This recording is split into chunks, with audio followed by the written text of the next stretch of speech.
Você já se sentiu deslocado, como se a sua própria bondade fosse vista como fraqueza? Imagine descobrir que, no jogo silencioso da sociedade, o verdadeiro tolo não é quem erra, mas quem insiste em ser íntegro. Dostoiévski criou um personagem assim, um homem puro lançado num mundo que só entende a linguagem do egoísmo. Neste vídeo, você verá por que essa história do século XIX revela o mecanismo que ainda devora quem não veste máscaras hoje. E no fim, apenas uma pergunta vai ficar na sua mente. Quem é o idiota agora? Você já sentiu que o mundo te rotula de idiota não por ignorância, mas por enxergar demais? Por perceber o vazio escondido sob as máscaras, a brutalidade disfarçada de normalidade? Já sentiu que, ao demonstrar compaixão genuína, você pareceu um estranho entre pessoas que só entendem a linguagem do sarcasmo, da desconfiança e do interesse? Se a resposta for sim, você já caminhou ao lado de Fyodor Dostoiévski. Ele, um dos maiores exploradores da alma humana, escreveu um romance inteiro sobre essa figura deslocada. Alguém que, por ser bom, é tratado como insensato. Não um tolo no sentido intelectual, mas alguém que, por insistir em ser puro num mundo cínico, é destruído pela lógica do coletivo. O idiota não é uma história qualquer. É um experimento social, uma lente de aumento sobre o modo como a sociedade trata os que ainda se recusam a fingir. O protagonista, Príncipe Mishkin, é essa figura. Um homem que, apesar de inteligente, não consegue ou não quer jogar o jogo da dissimulação. Ele enxerga a dor dos outros com clareza desconcertante. Não por acaso, ele provoca raiva, espanto, até mesmo vergonha em quem o cerca, como se sua existência denunciasse algo que todos tentam esconder. Mishkin representa o tipo de pureza que não cabe na engrenagem social. Sua bondade não é performativa, é radical, honesta, fora de moda. Ele não busca vantagem, não manipula, não usa máscaras. E por isso é esmagado. Para os outros personagens, ele é um erro de sistema, uma peça incompatível com a lógica vigente. Sua transparência constrange, sua empatia incomoda. Ele é o espelho onde ninguém quer se ver refletido. O título do romance, O Idiota, já carrega ironia e crítica. Porque, na verdade, o que Dostoiévski quer nos perguntar é: quem é o verdadeiro idiota? Aquele que sente, que se importa, que vive com coerência, ou os que jogam o jogo social com frieza e dissimulação? O romance nos obriga a reconsiderar o que chamamos de sabedoria. Será que ser astuto, sagaz e manipulador é ser inteligente? E manter a integridade, ser fiel à própria consciência, é burrice? A genialidade de Dostoiévski está em mostrar que o idiota verdadeiro não é Mishkin, mas a sociedade ao seu redor. Uma sociedade que o ridiculariza por ele ser exatamente aquilo que ela finge valorizar. Justo, honesto, sensível. Ele não representa ingenuidade, mas coragem. A coragem de não negociar seus valores. E é justamente por isso que ele se torna insuportável para os demais. Ele revela com sua mera presença que todos os outros estão mentindo. Por isso precisam calá-lo. Dostoiévski constrói, com precisão quase cirúrgica, uma tragédia silenciosa. A do homem bom que é destruído não por ser fraco, mas por ser autêntico. A figura de Mishkin nos lembra que a integridade cobra um preço, e que nem sempre esse preço é reconhecido como nobre. Muitas vezes é tratado como loucura, ingenuidade ou, claro, idiotice. Mas talvez o verdadeiro sinal de lucidez seja justamente esse: continuar humano num mundo que insiste em ser desumano. A presença de Mishkin na narrativa é um desconforto constante para todos ao seu redor. Ele não os ataca, não os acusa, não os humilha, apenas existe. E é justamente essa existência, sincera, direta, não estratégica, que desmonta os personagens à sua volta. Sua pureza funciona como um espelho silencioso que reflete a feiura que todos tentam esconder. Ele mostra, sem palavras, o quanto as pessoas ao seu redor são reféns de jogos emocionais, mentiras convenientes e pactos de silêncio. Dostoiévski parece dizer: em um mundo onde a regra é manipular e esconder, quem se recusa a mentir se torna perigoso. O príncipe Mishkin é esse risco encarnado. Sua bondade denuncia a hipocrisia do ambiente. Sua gentileza escancara a dureza dos outros. Ele é o único que enxerga as dores de cada um e que tenta, de fato, aliviar essas dores, mesmo que isso custe sua própria estabilidade. É impossível não ver em Mishkin uma espécie de figura crística. Ele não veio para dominar, mas para servir. Não deseja vencer, mas compreender. Não está em busca de poder, e sim de sentido. E justamente por isso é destruído. Não porque tenha inimigos diretos, mas porque o mundo não sabe lidar com quem recusa as regras da vaidade e da conveniência.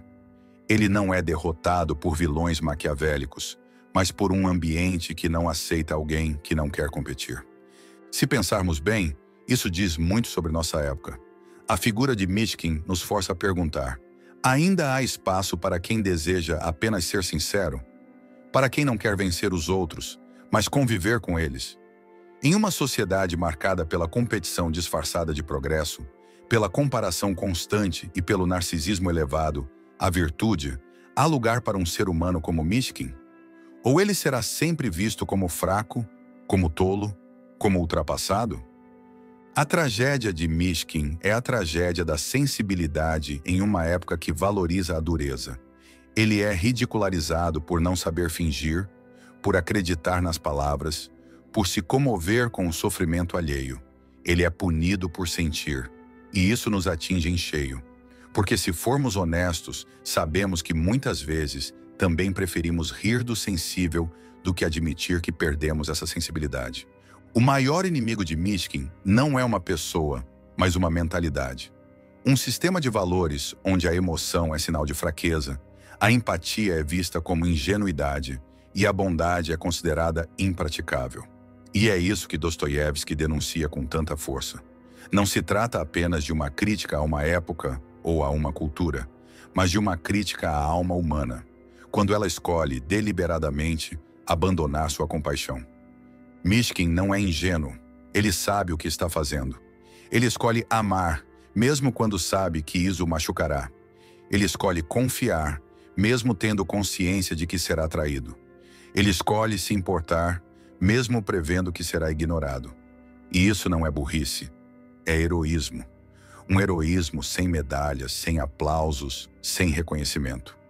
Um heroísmo silencioso, que talvez seja o mais difícil de todos. O de permanecer bom num mundo que recompensa o oposto. No fim das contas, o romance de Dostoiévski é um espelho cruel, porque nos mostra que muitas vezes nós também escolheríamos ridicularizar Mishkin, que talvez também riríamos dele, por não entender as regras do jogo. E ao fazer isso, revelaríamos o quanto nos tornamos cúmplices de uma lógica que sacrifica os melhores para proteger os mais adaptados. A pergunta então se impõe: queremos mesmo continuar vivendo assim? Aos poucos, vamos entendendo que a destruição de Mishkin não é um acidente, nem uma falha do acaso. Ela é um processo, um desmonte lento e constante, feito por pequenas rejeições, olhares tortos, piadas maldosas, silêncios estratégicos. Não há uma grande tragédia externa que o derruba, mas uma sequência de microagressões sociais que vão minando sua existência. É o atrito contínuo da indiferença e do sarcasmo que o desgasta até o esgotamento. Essa forma de aniquilação é mais cruel do que a violência física, porque é sutil, silenciosa, difícil de apontar. Mishkin não é perseguido de forma explícita. Ele é apenas ignorado, ridicularizado, deixado de lado, como se sua bondade fosse uma excentricidade desconfortável, como se seu desejo de viver de forma autêntica fosse uma ameaça à ordem estabelecida. E de fato é, porque quando alguém recusa o jogo da falsidade, força todos os outros a questionarem por que ainda estão jogando. Nesse ponto, Dostoiévski se aproxima de algo ainda mais perturbador. A constatação de que a sociedade não precisa de maldosos para destruir os bons. Ela precisa apenas da normalidade, da manutenção automática das regras, da repetição dos gestos, da aceitação passiva de que é assim que as coisas funcionam. Mishkin é triturado pela máquina da rotina, pela frieza que todos consideram natural. E essa é a denúncia mais poderosa do romance. O mal não precisa ser espetacular, basta ser aceito. Vivemos num tempo que valoriza o autocontrole, a postura impassível, a blindagem emocional. Sentir demais virou um erro estratégico. Mostrar fragilidade é expor-se a riscos. A sensibilidade passou a ser tratada como doença, e não como virtude. Nesse cenário, Mishkin surge como uma anomalia. Ele sente, e não pede desculpas por isso. Ele se emociona, se entrega, se comove, e por isso é punido. Não porque esteja errado, mas porque lembra os outros de que eles desistiram disso há muito tempo. O príncipe não tenta manipular ninguém. Não joga com sedução, com poder, com chantagens emocionais. E isso o torna inútil para a lógica das relações sociais. Ele não é funcional. Não serve aos interesses de ninguém. E em um mundo onde tudo é medido pela utilidade, ele se torna descartável. Pior, ele se torna incômodo, porque sua inutilidade revela o quanto a vida virou mercado, e isso ninguém quer admitir. Mesmo aqueles que demonstram certa simpatia por Mishkin, como Nastassia Filipovna ou Aglaya, não conseguem aceitá-lo por completo. Sentem-se atraídas por ele, mas também inquietas. Sua presença as obriga a confrontar suas próprias contradições. E é mais fácil recuar, fugir, rejeitar, do que mudar. Mishkin não faz discursos grandiosos, não tenta convencer ninguém, mas sua existência questiona tudo. No fim, ele é deixado sozinho. Não porque tenha fracassado, mas porque ninguém soube o que fazer com ele. É como se a sociedade dissesse: "Você é bom demais para estar aqui." Mas isso não é elogio, é condenação. Porque ser bom demais virou sinônimo de inadequado. E Dostoiévski nos obriga a encarar essa perversão moral de frente. A dor de Mishkin não vem de não ser compreendido, vem de ser descartado. De perceber que, por mais que tente se doar, não há lugar para ele. E isso, no fundo, é o retrato de um mundo onde a empatia virou ruído e a integridade virou ruína. Um mundo que exige que todos usem máscaras e pune quem ousa mostrar o rosto. Ao longo do romance, Dostoiévski constrói, tijolo por tijolo, a imagem de um personagem que não acusa, não julga, mas expõe. O príncipe Mishkin não carrega uma espada, carrega um espelho. E nesse espelho, os outros veem o que tentaram enterrar: culpa, vaidade, covardia, egoísmo. Ele não faz sermões. Sua simples presença revela as rachaduras morais que todos prefeririam manter escondidas. Isso é intolerável. O que os incomoda não é o que ele diz, mas o que ele desperta. O que torna essa construção tão poderosa é o fato de que, aos poucos, todos os personagens acabam se revelando através da relação que tem com Mishkin. Uns o desprezam, outros o usam, outros oscilam entre admiração e repulsa. Mas ninguém consegue ignorá-lo, porque ele é o único que permanece estável num mundo de inconstância. E essa estabilidade não vem da rigidez, mas da coerência. Ele não muda conforme a plateia. Ele é inteiro, o tempo todo. E ser inteiro num mundo de fragmentos é um ato subversivo. Mishkin funciona como um desafio ético vivo. Ele obriga os personagens, e por extensão o leitor, a perguntar: o que eu faria diante dele? Como eu reagiria a alguém que se recusa a jogar o mesmo jogo? Que não negocia afeto, que não manipula, que não espera nada em troca? Essa pergunta é mais perturbadora do que parece, porque a resposta mais honesta, muitas vezes, é desconfortável. Dostoiévski não nos poupa. Ele não suaviza a tragédia, não oferece consolo. O destino de Mishkin não é um acaso. É consequência direta de um sistema social que transforma a virtude em obstáculo. O mundo que Dostoiévski retrata não mata o bom por ódio. Mata por não saber o que fazer com ele. Ele atrapalha, desestabiliza, quebra o ritmo do cinismo cotidiano. Então é melhor removê-lo, mesmo que silenciosamente. Há algo de profético nessa construção, porque a lógica que destrói Mishkin continua viva. Ainda hoje, quem demonstra sensibilidade em excesso é visto como desajustado. Quem se recusa a manipular é chamado de amador. Quem não transforma cada gesto em estratégia vira alvo fácil. O romance mostra com brutalidade que o problema não está no indivíduo, mas no sistema de valores que se naturalizou. Um sistema que premia o disfarce e pune a transparência. Ninguém quer admitir que prefere o confortável à verdade. Mas é exatamente isso que Dostoiévski escancara. Ao rejeitarmos Mishkin, rejeitamos o que há de mais nobre em nós mesmos. Fazemos isso por medo, porque aceitar sua existência implicaria mudar. E mudar exige coragem. Exige abrir mão dos jogos de poder, das máscaras sociais, das conveniências. É mais fácil zombar do idiota do que questionar a própria esperteza. Essa é a genialidade do romance. Ele não acusa diretamente o leitor, mas o coloca numa posição insustentável. Ao final da leitura, não há como não se sentir implicado. Mesmo que você tenha torcido por Mishkin, algo dentro de você reconhece que, em outras circunstâncias, poderia ter sido um dos que riram dele, um dos que o descartaram, um dos que se calaram enquanto ele era esmagado. Dostoiévski nos obriga a reconhecer isso não com culpa, mas com lucidez. Ele nos mostra que o mundo só continuará devorando os bons enquanto nós aceitarmos essa lógica. Enquanto permitirmos que a esperteza continue sendo tratada como inteligência. Enquanto continuarmos premiando quem joga bem, mesmo que o jogo seja podre. À medida que a história se desenrola, não é apenas Mishkin que vai se desfazendo, é a esperança. Esperança de que ainda existam espaços onde a verdade tenha valor, de que o coração puro possa resistir ao tempo, ao ambiente, ao sarcasmo. Mas a pureza de Mishkin não amadurece, não se adapta, não se endurece. Ela permanece intacta, e é justamente essa integridade que o condena. Dostoiévski, em sua franqueza, nos impede de sonhar com um final feliz. Não há redenção social, não há conversão coletiva. O mundo não reconhece Mishkin como virtuoso. Ele é empurrado aos poucos para a margem.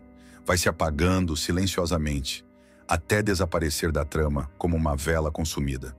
E nós, espectadores, sentimos essa perda como algo irreparável. Não por ele ter sido perfeito, mas por ter sido real num mundo que só aceita máscaras. Em sua estrutura, o idiota nos entrega uma crítica impiedosa da modernidade. Mostra que não basta ser bom, é preciso saber sobreviver entre lobos. Mas Mishkin recusa a armadura. Ele não sabe fingir, e essa incapacidade, que deveria ser uma virtude, é convertida em sentença. Ele não consegue manipular, prever, controlar. Ele apenas sente, e sente demais. Sente por si e pelos outros, e isso o torna vulnerável. O mais trágico é que os que o rejeitam, em parte, o admiram. Sentem que há algo grandioso nele, mas algo que os condena. Ao invés de se inspirarem, escolhem atacar. É o velho mecanismo de defesa. Quando alguém nos mostra uma beleza que perdemos, ao invés de buscar recuperá-la, preferimos destruí-la para não sentir vergonha. É mais fácil eliminar o espelho do que encarar a própria deformação. Ao longo do romance, Mishkin tenta, repetidamente, oferecer amor. E em todas as vezes é mal interpretado. Seus gestos são vistos como fraqueza, suas palavras como ingenuidade, suas intenções como dissimulação. Isso revela um mundo onde já não se acredita na bondade desinteressada, onde todo ato é lido como estratégia, onde todo sentimento é suspeito. Esse é o mundo que Dostoiévski denuncia. Um lugar onde a beleza da alma foi sequestrada pela desconfiança, onde o bem não é celebrado, mas esquecido, onde a inocência virou sinônimo de estupidez, onde os relacionamentos se tornaram negociações, e onde o amor, se não for útil, é descartado. Mas o autor não nos entrega isso com desespero. Há, em sua denúncia, uma proposta implícita, uma convocação silenciosa. Vocês querem continuar vivendo assim? A obra não oferece respostas prontas. Ela aponta uma ferida e nos entrega ao espelho. O que faremos com ele é problema nosso. O maior legado de Mishkin talvez não seja o que ele faz, mas o que ele desperta. Porque mesmo sendo derrotado, ele permanece como símbolo. Um lembrete de que, apesar de tudo, é possível ser diferente. Mesmo que o preço seja alto, mesmo que ninguém compreenda, mesmo que a história não termine bem. E aqui reside a beleza cruel de Dostoiévski. Ele não poupa, mas também não desiste. Ele acredita que, mesmo esmagado, o bem tem valor. Que a compaixão, mesmo rejeitada, transforma. Que a verdade, mesmo calada, ecoa. Mishkin é a prova disso. Ele não venceu, mas também não se perdeu. E isso, por si só, é um ato de resistência. Ao final de O Idiota, não resta apenas a tristeza do que foi perdido, resta o incômodo do que foi revelado. Dostoiévski não nos permite sair ilesos da leitura. Ele nos empurra para uma última reflexão. E se O Idiota não for apenas Mishkin? E se a sociedade inteira estiver contaminada por uma lógica que destrói o que há de mais humano? E se, no fundo, o verdadeiro idiota for aquele que se acostumou com essa lógica? Essa pergunta é o fio condutor da obra, e ela chega até nós com força renovada, porque vivemos em uma era onde a sensibilidade é desestimulada, onde os algoritmos valorizam gritos, escândalos e certezas rápidas, mas não a escuta, o silêncio, a dúvida. Onde o que importa não é o que se sente, mas o que se aparenta, onde a virtude virou performance e não essência. Nesse cenário, Mishkin seria ainda mais estranho, ainda mais solitário, ainda mais ridicularizado. Talvez fosse tratado como um alienado, um lunático, um inútil. E talvez continuasse, como no romance, oferecendo seu afeto mesmo assim. Continuando a acreditar que há beleza em ser inteiro, mesmo entre os estilhaços. Continuando a amar quem só sabe reagir com desconfiança. Dostoiévski nos lembra que a idiotice, no sentido profundo, não é a ausência de inteligência, é a ausência de alma. É a incapacidade de ver o outro como alguém real. É a recusa em sentir junto, em carregar um pouco do peso alheio. É a decisão de endurecer para não sofrer, e com isso deixar de viver de verdade. Talvez o mais importante de tudo seja entender que o idiota do título não é só um personagem, é um teste, um termômetro, uma lente, porque ao acompanhar Mishkin, cada leitor é obrigado a se perguntar: o que eu faria no lugar dele? Eu continuaria sendo bom? Eu manteria minha integridade? Ou me adaptaria lentamente ao cinismo geral? E mais, será que eu não sou, hoje, um dos que riem de Mishkin? Será que eu também não participei, em algum nível, do descarte dos sensíveis? Será que, ao me calar, ao aceitar a lógica da esperteza como regra, eu não estou fortalecendo justamente aquilo que me destrói por dentro? Essas perguntas não são fáceis, mas são necessárias. Porque, no fim das contas, a sociedade que ridiculariza Mishkin é a mesma que enaltece os calculistas, os frios, os estratégicos. E isso não é só literatura. É cotidiano, é real, é o ambiente de trabalho, a internet, a política, os relacionamentos.